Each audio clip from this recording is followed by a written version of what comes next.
Hi, this is the show that answers the questions that expats, nomads, and full-time travelers living across the globe ask themselves every day.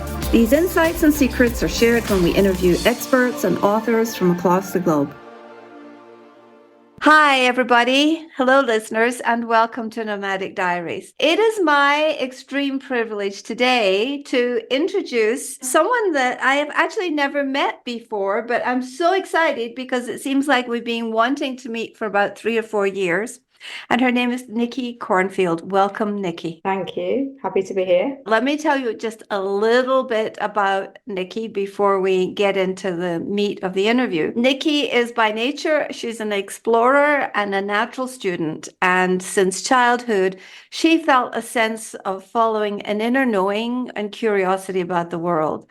So following this sense, she ended up being paid to travel the world by working for an airline and later continued to live with her family around and in several places around the globe. She had a shock diagnosis, which we will cover, and that provoked a transformation into becoming a health coach, a reflexologist, and a Reiki practitioner. She's just completed her first solo book, the memoir, The Soul's Compass, A Traveler's Way Home. We're going to talk about the book. So tell me first about the book and how does it reflect your experience you have of living overseas? The book started as a feeling of something that needed to be birth come up from the deep in Malaysia, which was quite a few years into our expat life. And it was obviously to reveal a message to me. I think when you're traveling, there's a lot of unresolved grief when you're moving and you're leaving loved ones and family. There's lots of transitions when you're following another person's career.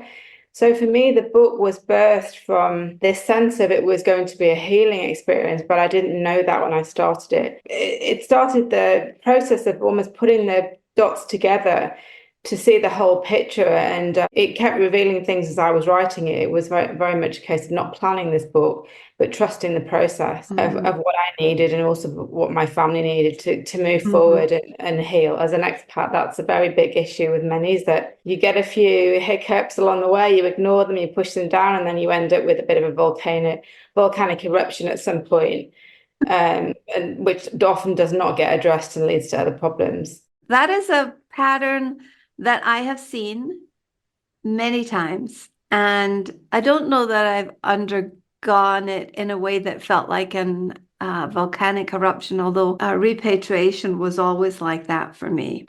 So tell us, where have you been? Let's talk about the geography. You are currently in Australia and you're Australian. So where did you take off from with your family? And, tell us a little bit about your postings. I'm originally British born. I spent my whole life in the same town, same people going through schools, very much a solid foundation of love from my family. So I was doing the same as everyone else in that hometown, but I felt this strong urge to leave all the time. It was this sense of this big thing pulling me out, which I believe now was the soul, the intuition. But at the time, it was just this hunger to explore. There was something bigger to go out and find. And that eventually led to working for a large airline, British Airways. And that eventually took me to meeting my husband in my early 30s. I was 31 when I met him. Very much independent, my own life, and didn't see that taking me out of the UK to live elsewhere, as did my husband's path. What happened was that after 9/11 and Enron Corporate, a huge corporate bankruptcy in London, it sent a ripple through the world, and he was forced to look for work outside of the UK. Newly pregnant person nesting in our first home, that was not what I wanted at all. It was firmly not on the cards. But saying that, I had had a tarot reading that had reflected this whole journey, including job loss and the move overseas. But that actually was at the back of my mind at the time. It was, I don't want to move, but yeah, something's pulling me to follow my husband because he was at that time already taken the job. So the Netherlands was the first place. 6-week-old baby in the middle of winter to a house I had never seen, hugely traumatic at the time, which started really, I would say, the first layer of the volcano, which I would like to talk about in the future. But after 6 years in the Netherlands, in a very nice expat area, beautiful connections. I was definitely an expat mum, and my identity was that. It became a very idyllic lifestyle. But after 6 years,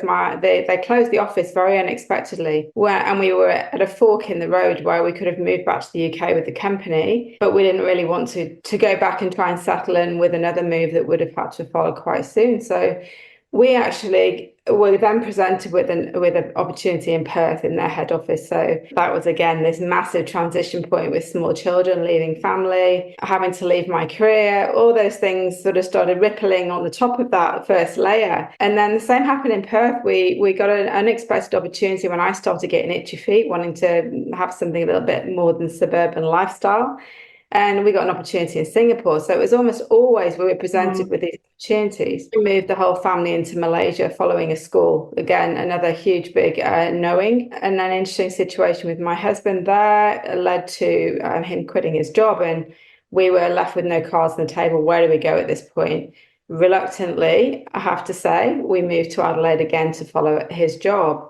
And that's where the first stirrings of this volcano are a bit out of control here. I don't know who I am and how did I get to that point. And I'll have to cut this very short because this is the story of the book. But I made the choice to move the family back to Perth for the second time, again, following and knowing that we needed to do that. And then COVID followed shortly afterwards. And the rest is history, because that seemed to be a very necessary path to follow. But it caused a lot of disruptions and a lot of angst and because we'd just renovated a house. So Malaysia back to here was the real rootings of this book, and the realization that there was a lot to heal. There was a lot of trauma, there was a lot of anger and stress, and that needed to be healed. And I was the one that seemingly needed to be that catalyst to that process. Well, don't you find that it frequently falls on the female or the wife or the woman, especially in a family situation, to actually make some of those decisions? Because it seems like sometimes we're more aware or more in touch with what everybody feels, not just what we feel, but what our partner can be feeling inside and not conscious of. Yeah, as an empath and an intuitive, I didn't really understand those words at the time, but I felt everybody and everything. And so I was sent on a roller coaster through all of it, but I realized that I was the glue that I needed to try and put everyone together. Sure. Yeah, I couldn't really put it down on paper what needed to be done, but I just knew inside, okay, there's a big thing in here, let's run with it. So you are in Perth now. How long have you been in Perth now, this time? We are just, we moved here moving into 2019. We're in 2023. So we're coming up to another cycle where we normally move. I am at that point. But we now have adults in university here. And so there's a very different discussion going on than has ever happened before. So it's an interesting one. Yeah. We'll see how it goes. Interesting.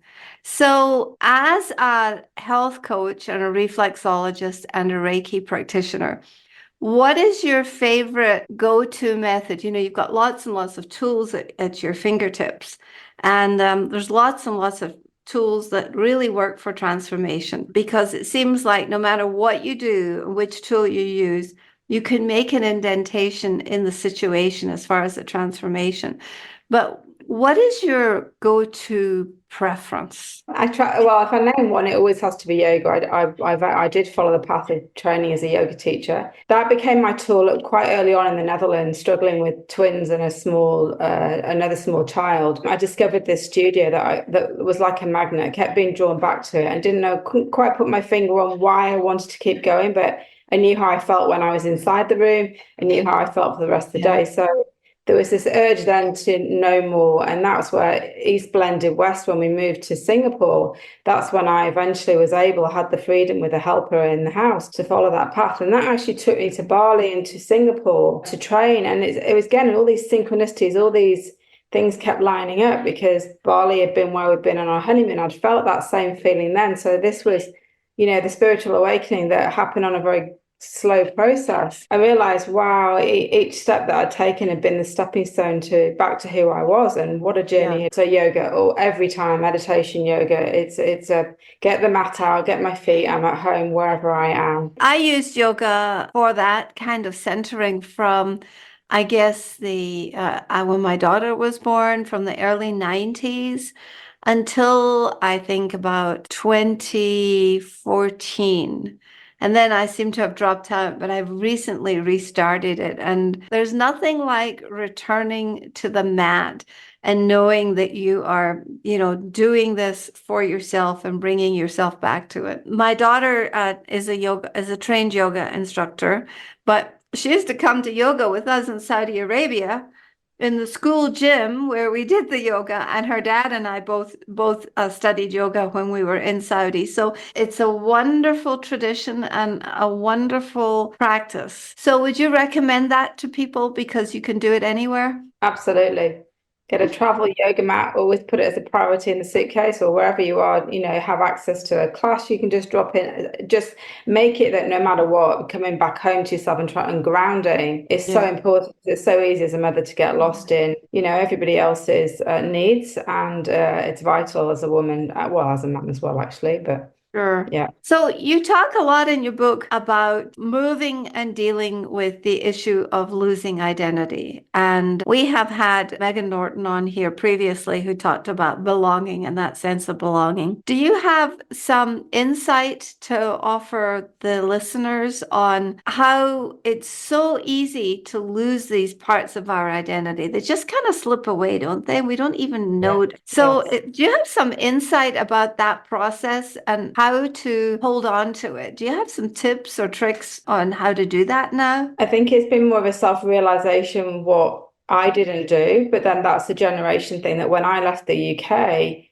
we didn't have those discussions about other Right. persons. Times have changed. We didn't have online work. We didn't have courses you could study online. So with reflection, if I made those choices now of moving, as would a woman now leaving or a man, if it's a man who's staying at home, I mean, there's lots of, it's very fluid, isn't it now, what people are Yes. doing. The Yes. conversations would be different. I would definitely recommend that sit down before you consider doing anything and really have clear ground lines. What is the other person's career? What does the other person want? So it has to be a two-way thing, and no one moves unless the other person is fully in agreement with what the situation is, because that's where marriages break down when there's this not lack of communication. You arrive somewhere, the woman's really unhappy, and so everybody leaves normally. Two people are part of they're together and their needs are as important, irrespective of bringing up children.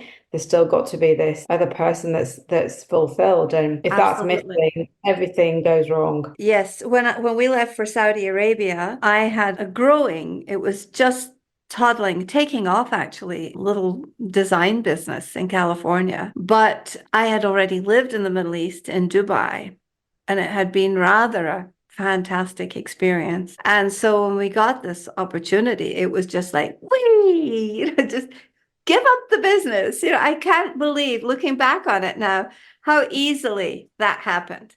It was just like, I can go to the Middle East again. I was like, what did I not learn the first time? I did ask that question a few times, but nowadays I just go like, Doreen, you were so clueless. You just so willingly gave up all the skills, the mindset of being a businesswoman, and everything that I had built by living in California for 8 years, because that was a huge culture shock too.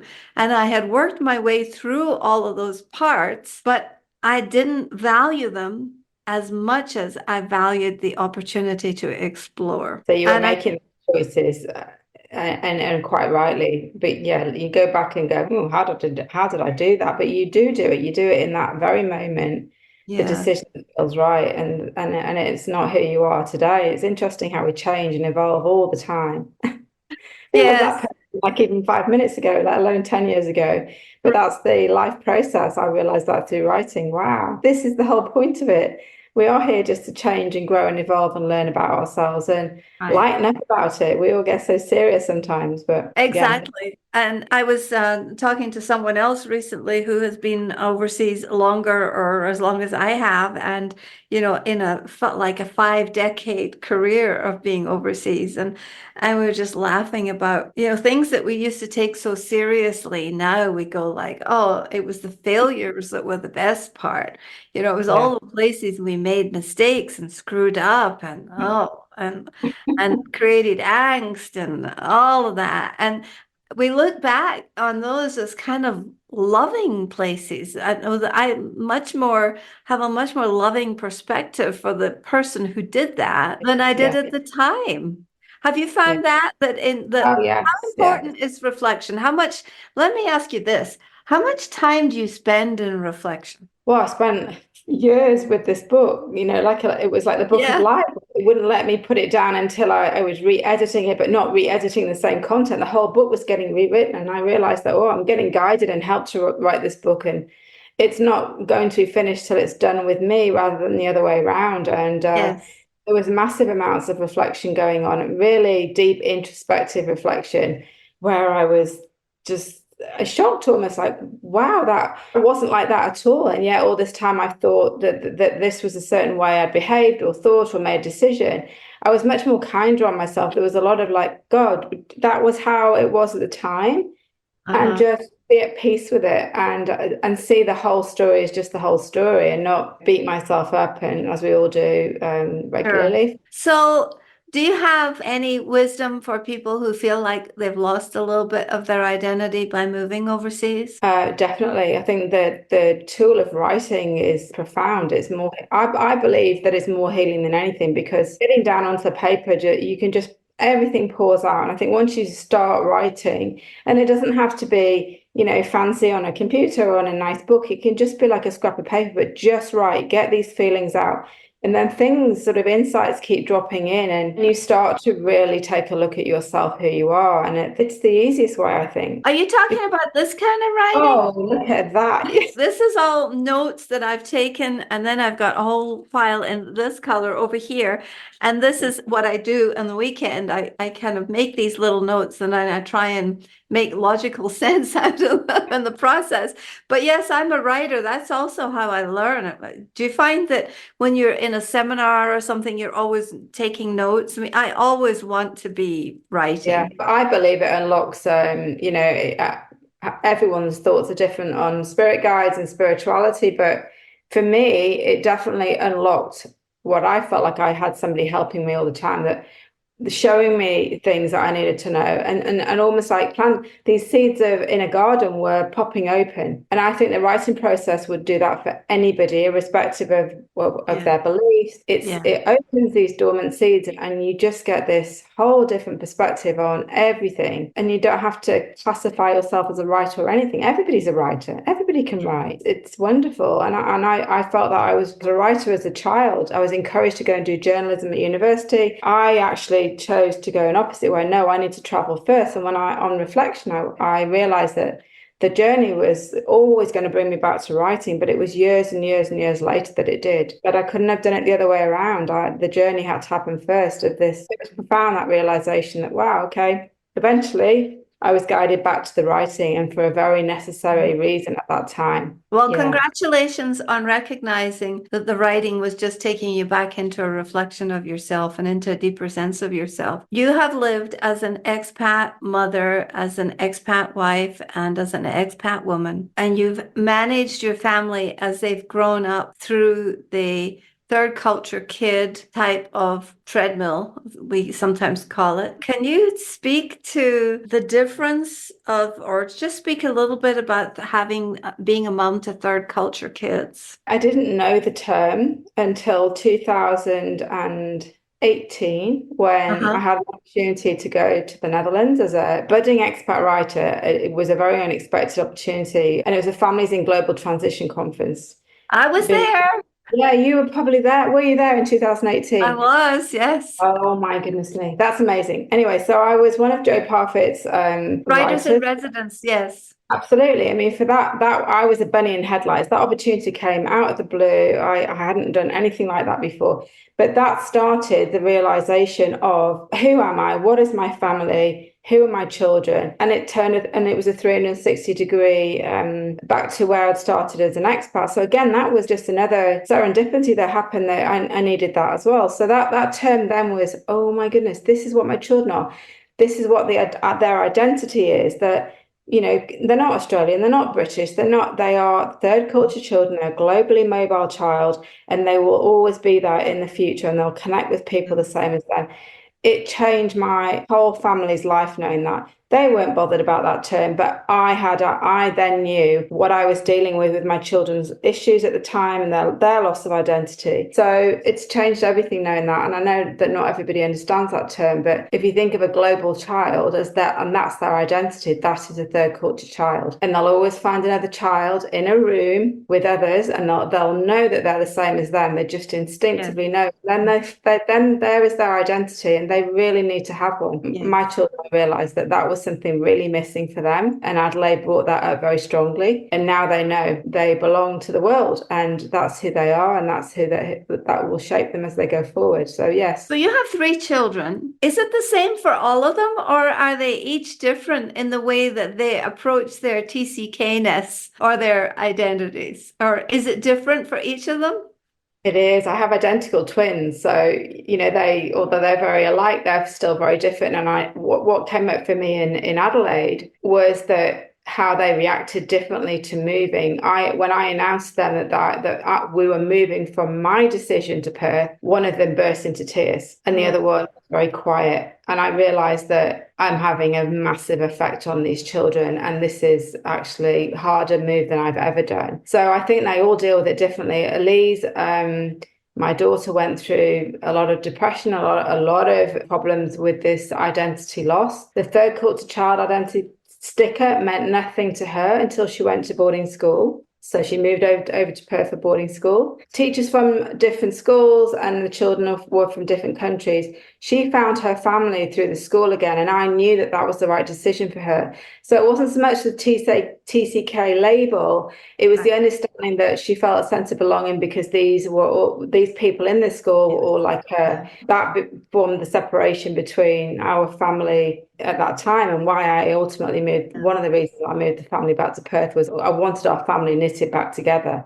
but she had to come first. So yeah, it's interesting how it did help them, but more so because I was understanding the problems and able to work my way through them with them rather than the TCK bit at that time. And so would you say that they are better equipped now that they are aware of the third culture kid label? And it's different nowadays, isn't it? Because my mother-in-law was a third culture kid in the 20s and the 30s. Yeah. And my husband was a third culture kid in the 50s. And we raised a third culture kid. So there's this repetition of the wheel of life going on in our family. I'm just curious as to how old are they now, and do they talk about it? Elise is 21 and the boys are 19. So yeah, they're still in touch very much with friends from different countries. And when we go and visit, I've always kept these connections and these friendships going for them. They're not quite as good at it as I am, but I recognize the importance that then they just slot straight back into them. We've just been to New Zealand and they've had 6 years apart because of the pandemic. And to see them, they come alive when they're with the children like them because they just know that they are in the same company of like minds. It's quite profound to watch them, how they just slot back. And I think it's been a slow drip, like little bits of layers of healing and of understanding that they're not really aware of. But I can see that the work that this book has done for them has been absolutely profound. Yeah, I think that it'd be interesting to see how they go out into the world, because they're saying now they're out of Perth as quick as they can because they've got a much clearer idea of what they want, even in terms of the weather or the countryside or the people. Excellent. They have got such an awareness at this age of what they want. I always say what they want rather than what they don't want. Hopefully they'll make much better decisions than, for example, the people here that have not left their schools, not left their tight-knit communities and never left Perth or Australia. And their way of thinking is vastly different. Yes. And they don't really belong in that way of thinking. And so I'm encouraging that, and go out into the world, go out and be who you are. You know what you like. Don't have fear. Pep talk all the time. Permanent pep talk in your house, huh? I get it. And it's so necessary to give ourselves that pep talk, because I think that it's easy to get sidelined or distracted because there's many things out there in the world to be distracted by right now. Definitely. But if you keep coming back to the grounding in your internal cellular journey, I know that you've talked a lot about that. So it seems like, it sounds like your kids are aware that they're on their own cellular journey. And that'll be exciting for you to see where they spring or where where they land. Landing is not in one place is not so important anymore. We're part of a community, people who have even given up their homes and everything they had to travel in their latter years. So it spans all the generations, doesn't it? It is a vastly different world, isn't it? Even in 2018, that the conference, I don't recognize the speed at which things are changing, the global Yes. mobility, the Yeah. fact that you can pick up and leave, and people are having the courage to do that. It's actually wonderful. It's having a massive impact, obviously, on the world. I find I'm seeing places that were very, very busy and so it is starting to become, actually, maybe we're traveling a little bit too much. We've got to be very Yeah. cautious about, Yes. but I think continuing and escalating on a huge scale, that people are just not going to settle for mediocre anymore. And Yes. I think the dynamics of relationships, everything's going to change. So yeah, it's exciting keeping up with it all. Exactly. So, just in closing for this conversation, do you have some sort of a tip for people that are in the global mobility lane about how to reflect, or how much time should you spend on reflection? Or I'd just like to kind of wrap that piece up before I ask you about an inspirational thought. What do you think the greatest thing is that we get out of all of this reflection? I think it stops us from making rash decisions if we just stop and take the time Mm-hmm. and go inwards for an answer to a question. It's Yeah. very easy to influence, especially with our immediate family, who can pull us out of who we are. And my thing now is always to go, what's the right thing for me? Because ultimately, if you do the right decision for you, everybody else benefits, because then you're absolutely in line with your own soul, with your mission in this lifetime. And a happy person bounces out their energy on other people, and you have a ripple effect, and the ripple effect's huge. I think that for me is really important, that you don't need to spend hours sitting in a corner meditating. You can go out for a nature walk, bare feet on the Yes. beach. Yes. If you haven't The got your reflection is available. It's just it's available. available everywhere. I mean, I wouldn't go and do it in a busy shopping centre, because you get bombarded by other people. I do. I drown in it all. So I have to be Yeah. very cautious on containing that in my own energy. But yeah, Right. anywhere, absolutely walking every single day, putting one foot in front of the other. You can be reflecting and just being with yourself any That's a moment. beautiful thing. That's a beautiful thing to think about. And on that subject, I want to ask you about the shower cap. I have seen you traveling with your mom, who I think is still in the UK, correct? And Cheers. it's hilarious for our listeners. Nikki goes to the UK. She and her mom meet in Italy or somewhere. There's sort of the shower cap adventures. Can you tell us a little bit about that little piece of fun that you've created with your mom? I would. We lost our dad, my dad, to dementia during COVID.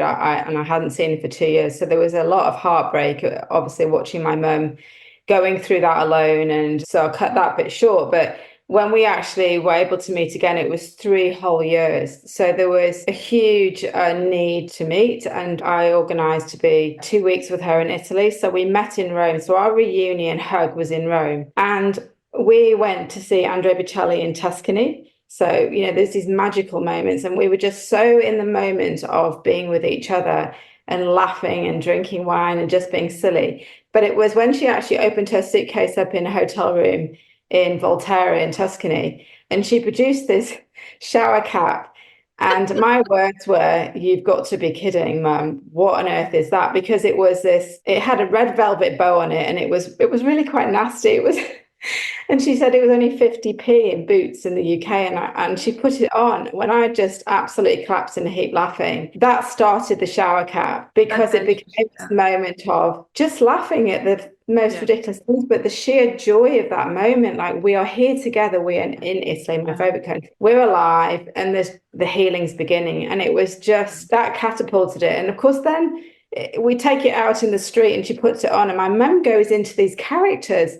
She just goes into, and I added the music on reels, and it just became just so much fun. And she just has this ability to see the fun side and everything. She's always been a cup overflow with, and then she adds to the collection regularly. She came over to Perth recently, and we went to Bali with a new shower cap. Yes. And just the fun. She gets shopkeepers involved in it, and they all Yeah. want to take photographs. So that's Yeah. the story of the shower cap, and long may it continue, as will my mum on this earth.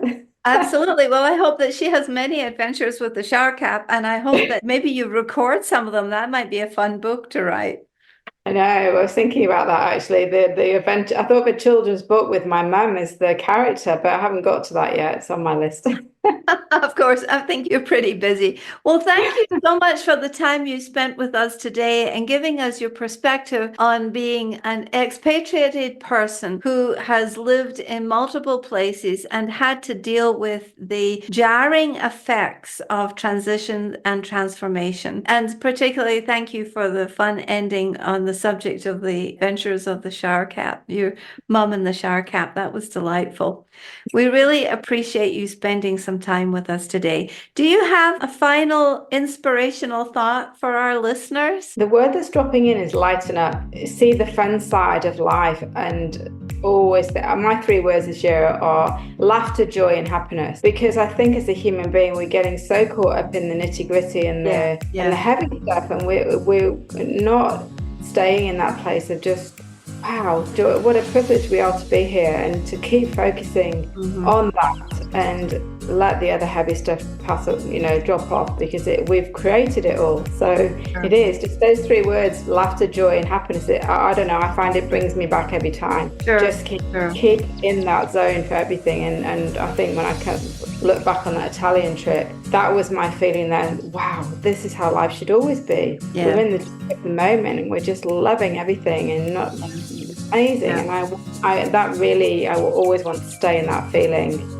I do sometimes get into I get too serious about that and lighten up a little bit, because we all do it, because I think we look at the news, so I try to keep news and TV out of the house. I don't look at the news. I don't jump on my phone in the morning anymore. I do not want to get pulled out into the low vibration that is happening everywhere, and we are all collected and part of that collection of conscious awareness and energy, and we're very much impacted by it. So we need to bring it individually responsible. Well, thank you for the brilliance. Thank you for your experience. Thank you for your perspective. And listeners, if you would like to reach out, all of Nikki's information will be in the show notes with their Instagram or Facebook links and where to get the book, etc. Please like, share, and review this episode, and let us know if you would like to hear Nikki back on a different subject, okay? Thank you so much for coming, and hasta luego, as we say here in Mexico. Thank you very much.